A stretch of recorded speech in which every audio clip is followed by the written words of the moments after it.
시청자 여러분 안녕하십니까. 이제 10월 22일 0시 30분이 넘었습니다. 지금부터 전국현 안보전론 심야방송 제2부를 전해드리겠습니다.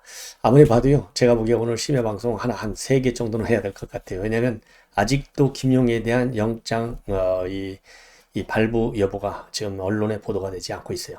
자, 그래서 그 사이에 제가 준비한 방송을 하나 해드리겠는데, 이번에는 말이죠, 이 정진상이한테도 2014년도에 5천만 원 줬다라고 하는 진술을 검찰이 유동규하고 남욱한테 확보했다. 이 보도가 나오고 있습니다.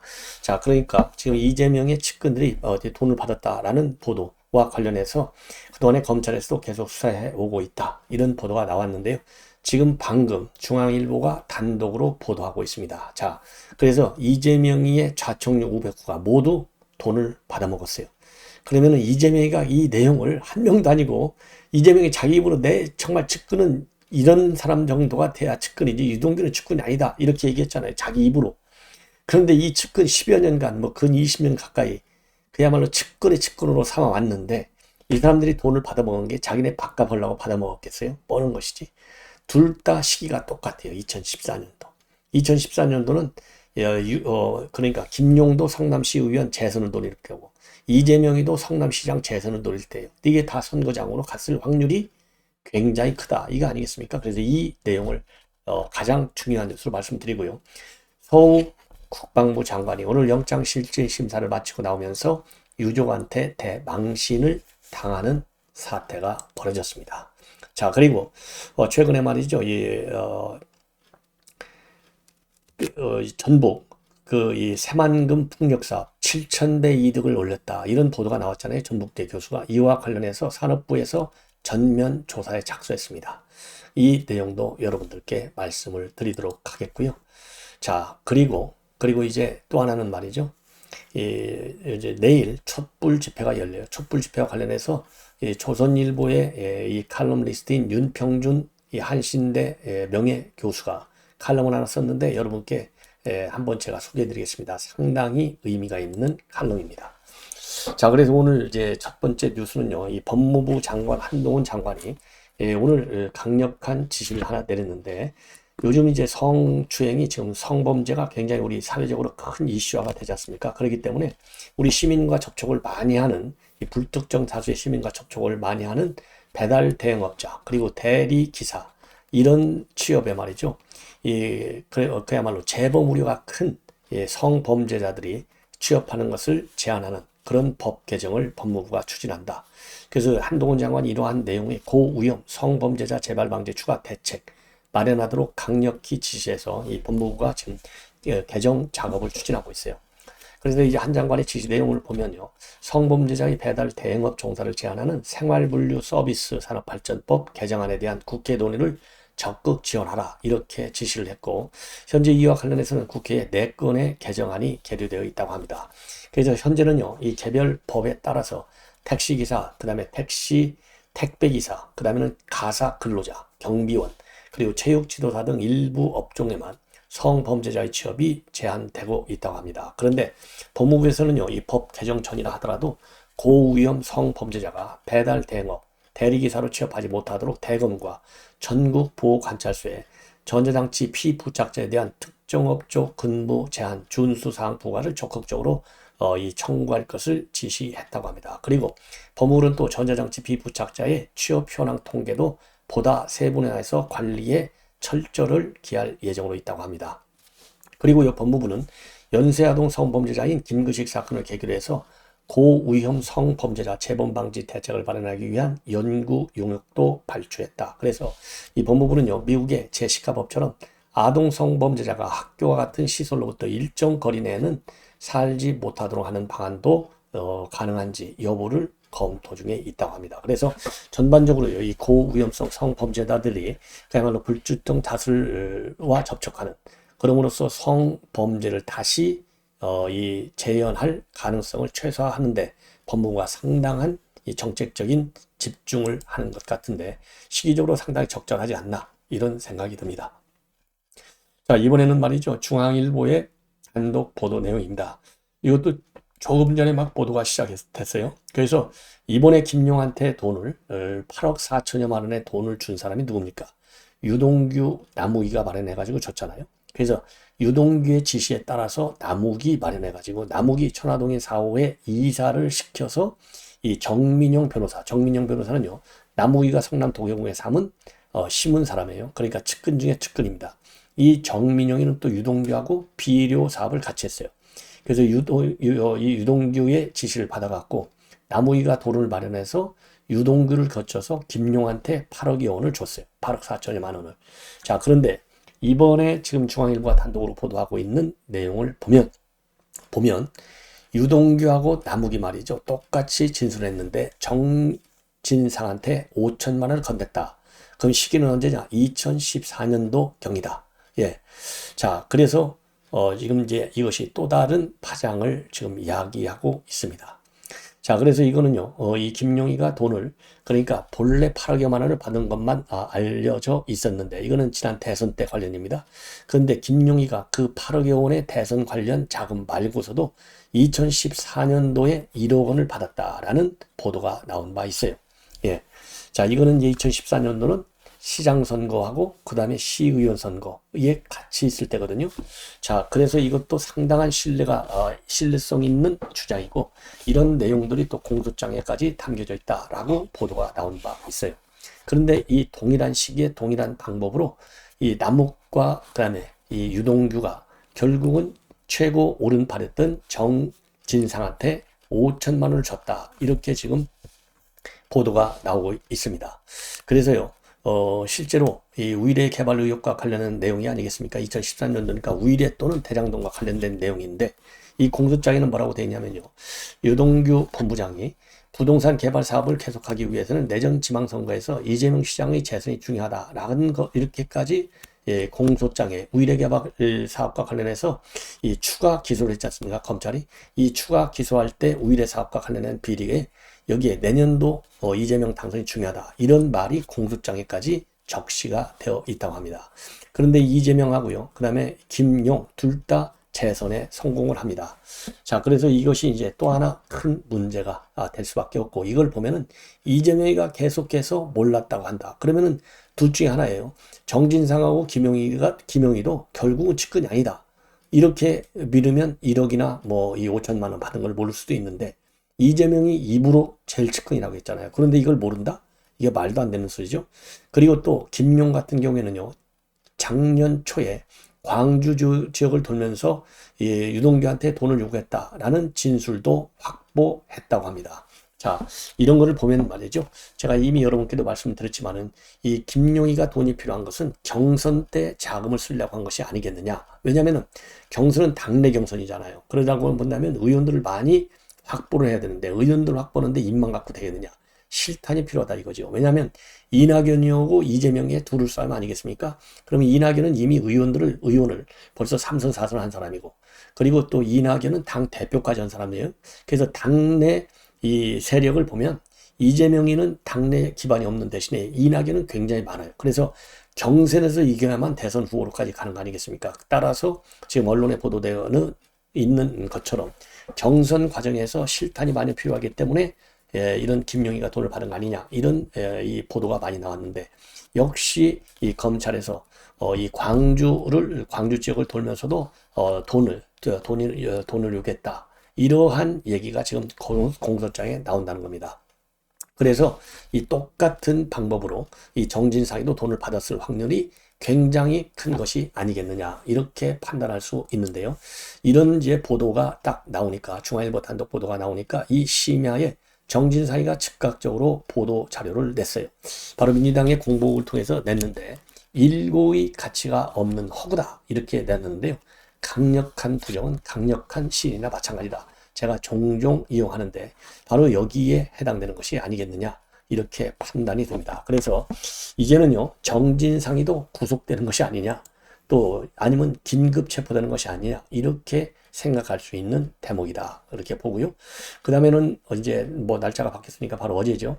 21일 날 서욱에 대한 구속 이 실질 심사가 끝났어요. 그래서 지금 아마 이 서욱하고 그 다음에 이 김홍희 해경청장에 대한 이 영장 실질 심사 결과도 곧 나올 것 같아요. 그래서 제가 잠을 자지 않고 기다리겠습니다.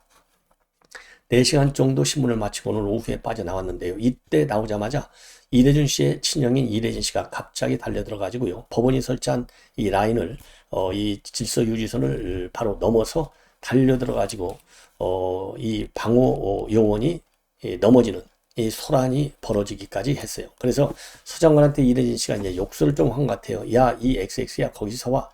야, 서욱, 이 XXX야, 이 배신자. 이렇게 해서 난리가 나가지고, 난리가 났다고 합니다. 그래서 법원의 경위들이 이대진 씨를 막아섰고, 서장관이 그래서 겨우 검찰이 마련한 승합 차량에 탑승해서 서울구치소로 이동을 했다.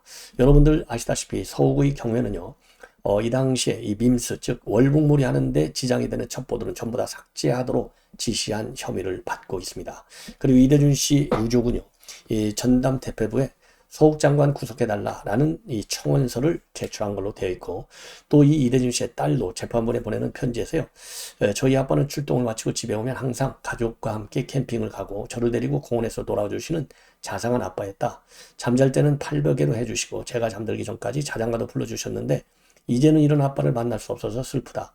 제게서 아빠를 뺏어가고 나쁜 사람으로 만든 사람들에게 벌을 주세요. 아, 참 이거 눈물 나는 이 딸의 애절한 사연입니다. 아무래도 재판부 영향을 좀 주지 않을까 생각이 들어요. 왜냐하면 판사도 사람 아니겠어요? 그리고 법에도 판사는 법률과 양심에 의해 판결을 내린다 딱 돼 있어요. 법률과 양심. 이 양심, 이 감성에 호소하는 이 딸의 편지도 상당히 영향을 주지 않을까 하는 생각이 들어요. 자, 이번에는 말이죠. 이번에는 그 산업부에서 이 새만금 풍력사업과 관련해서, 해상 풍력사업 관련해서 전북대 교수가 7,000배의 수익을 올렸다라는 보도가 대대적으로 나온 바 있어요. 그러니까 이 전북대학교 이 S 교수인데, 이 사람이 자기 뭐 형, 그다음에 부인 뭐 이런 사람들 이름으로 이 회사를 만들어서 운영을 하면서 새만금 풍력 사업을 갖다가 이권 사업으로 만들었어요. 근데 여기에서 이게 문제가 되니까 이 산업부에서 이 전면 조사에 착수했습니다. 그 조사에 착수한 이유는 바로 행정절차법에 따라서 조사에 착수할 수 있었다고 그래요. 자, 그런데 이제 문제는 뭐냐? 새만금 해상풍력발전단지 약 8만 평인데요. 여기에 대한 사업권을 SPC인 더 GOD가 가지고 있어요. 이 더 GOD가 전북대 교수가 만든 회사예요. 자, 그래서 이 더 GOD가 가지고 있는데, 이 더 GOD가 말이죠, 조도 풍력발전 회사에 지난 6월에 지분을 전부 넘겨가지고 매각 차익을 얻었어요. 이 매각 차익이 말이죠, 본래 1,000만 원을 투자해가지고 5천만 달러에 팔았어요. 그러니까 7,000배 수익을 올린 셈이 되는 겁니다. 자, 이렇게 해서 이제 문제가 되니까 산업부가 조사를 벌였는데, 아까 말씀드린 대로 그러한 이 행정절차법에 따라서, 왜냐면은 이 행정절차법에 따르면은요, 몇 가지 법적으로 이 조건이 있습니다. 반드시 해야 될 거. 그 첫째로 주식 취득 인가 과정에서 허가를 받아야 되는데 2번이나 허가를 받지 않은 것으로 파악이 됐어요. 그러니까 절차상 하자가 있는 것이죠. 그리고 전기사업법에 따르면 에너지 계열 회사의 경우에는 주식 지분을 넘길 때 산업부의 인가를 받아야 되는데, 새만금 해상풍력사업에서는 이 과정이 2차례나 누락된 것으로 파악이 되고 있다고 합니다. 그럼에도 불구하고요, 산업부 인가를 못 받았음에도 전북대 이 S 교수 일가는 지분 나눠먹기식으로 이익을 챙긴 것으로 되어 있어요. 자, 그리고 또 더 GOD는요, 산업부 측의 사업계획을 보고하면서 투자자 현황을 부풀린 정화도 또 드러났습니다. 예컨대 더 GOD는요, 산업부에 이번 사업의 새만금 해상풍력이 33%, KB자산운용이 33%, 한수원이 14%, 그 다음에 LT산부가 10% 등이 참여한다고 보고는 했지만 실제로는 KB자산운용은 사업에서 철회했고 한수원도 비참여 의사를 드러난 것으로 조사가 됐다고 합니다. 그래서 이러한 자료를 입수한 사람이 바로 박수영 의원인데요. 박수영 의원은 뭐라고 얘기하고 있냐면, 새만금의 뒷배가 누구길래 산업부와 전력 공기업들이 논란하고 있느냐.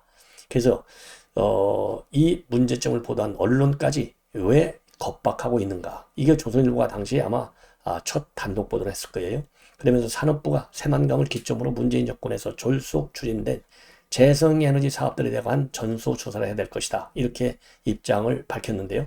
산업부 차원의 전수조사도 전수조사지만은 감사원에서 전면 감사에 이르러야 된다. 그래서 우리 시민단체 여러분들께서는요, 이 전면 감사를 촉구하는 이 공익감사 청구를 해달라. 이렇게 저는 여러분께 말씀을 드리고 싶습니다.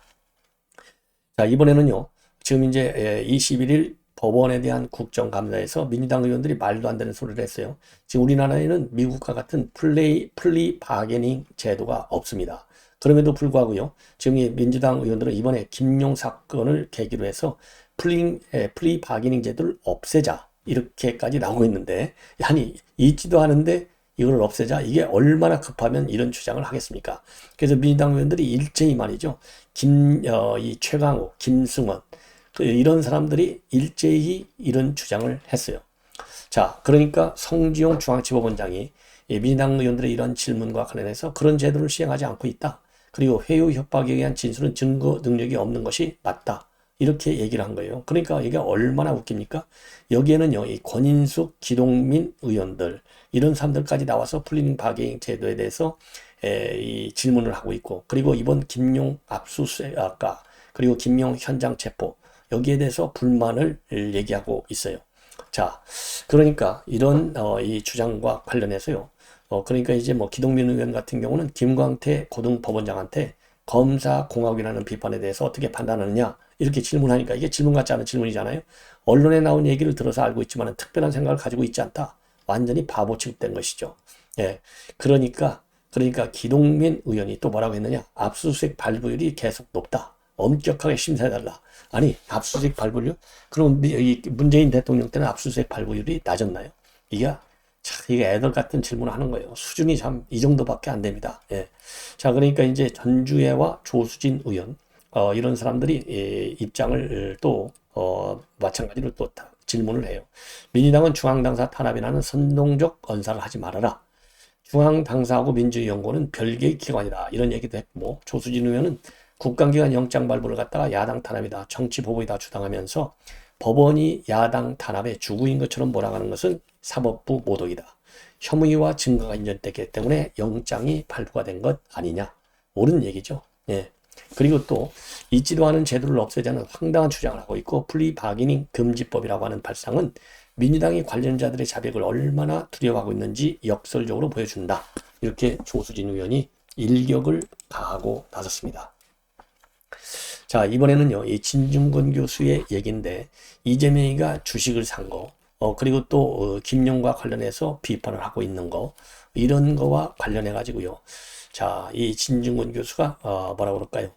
이 한마디를 좀 하고 있어요. 그러면서 진중권 교수 한마디로 이제 민주당은 이재명과는 거리를 둬라, 이렇게 주장을 하고 있습니다. 그래서 대선 패배로 다들 멘붕에 빠졌을 때 방산주를 사는 정신의 소유자다, 이렇게 이재명을 비판하고 있고, 이거는 이길 수 없는 싸움이고 이겨서도 안 되는 싸움이다. 합리적으로 생각하라. 이재명이가 결자해자라. 빠르면 빠를수록 좋은 게 포스트 이재명 시즌의 준비다. 이렇게 입장을 발표했습니다. 그리고요, 이 특검 주장과 관련해서도 정면으로 비판하고 있어요. 자, 뭐라고 비판하고 있느냐? 이 민주당이 이제 정치 보복이다, 그렇게 비판하고 있고 압수수색을 막고 있지 않습니까? 이런 위험을 왜 무릅쓰는지 모르겠다. 대장동 세력을 검찰이 어떻게 밀 거냐? 근거가 있어야 되지 않나? 그러니까 분명히 검찰에서는 어느 정도 근거를 갖고 있다. 왜냐하면 압수영장이 나왔다는 것은 법원에서 볼 때도 상당한 필요가 있는 거라고 인정을 했다는 얘기가 아니냐? 그리고 실체가 전혀 없지도 않은데 민주당에서는 그냥 정치 보복이다, 정치모다, 이런 식의 음모론의 방어 논리만 펴고 있는데, 한 사람의 비리가 당 전체의 비리로 지금 전환하면서 한 사람의 리스크가 당 전체의 리스크가 되고 있고, 우리가 조국 사태 때 전철을 또 밟게 되는 거다. 왜 이래야 되는지 모르겠다, 라고 비판하고 있습니다. 예. 자, 그래서 이거는 누가 보더라도 말이죠. 지금 이제 이 이재명 민주당, 그야말로 이재명 한 사람을 위한 정당이 되고 있어요. 민주당 당원과 그 다음에 야권 지지자를 위한 정당이 돼야 되는데 오로지 이재명 정당으로 지금 추락하고 있다. 이 얘기는 결국 뭡니까?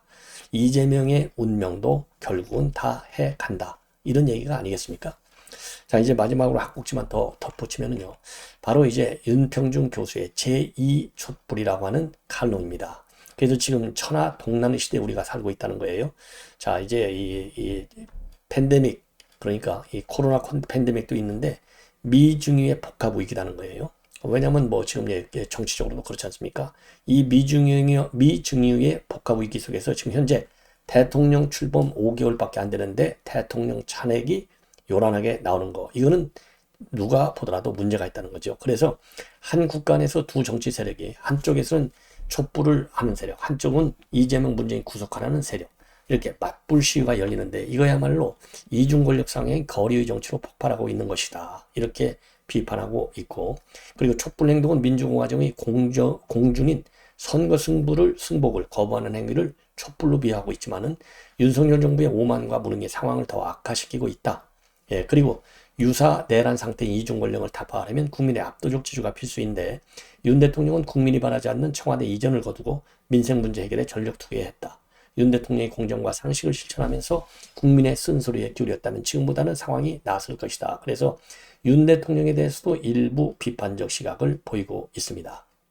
그리고 이 촛불 정권을 잠식한 문재인 정권은 나라를 좌파 귀족들의 부패와 위선의 소굴로 만들었고, 촛불의 대의를 훔친 좌파 운동권 세력이 국가를 자기들 소유물로 삼으면서 촛불의 꿈은 배반당했고 나라는 망가졌고, 문재인 정권과 민주당에 대한 국민적 심판이 20대 대선에 화두였다.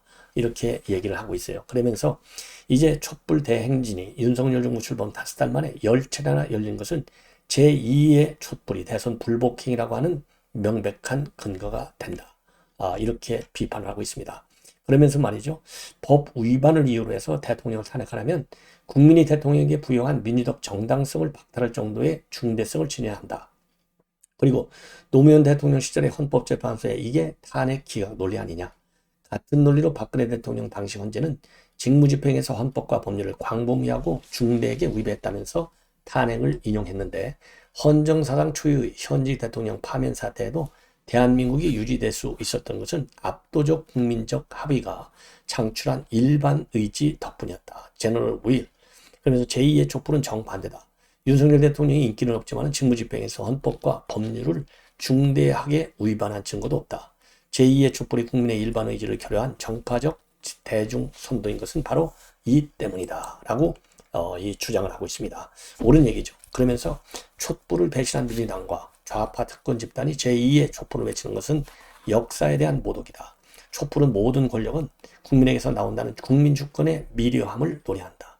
하지만 국민주권에 대해서 정당한 선거에 불복하는 것은 국가의 계속성을 위협한다. 정권이 교체될 때마다 경쟁 정당 출신 대통령을 탄핵한다면 나라의 존속을 불가능하다. 노무현 대통령에 대한 억지 탄핵을 거부한 국민은 총선에서 탄핵 세력을 괴멸시켰다.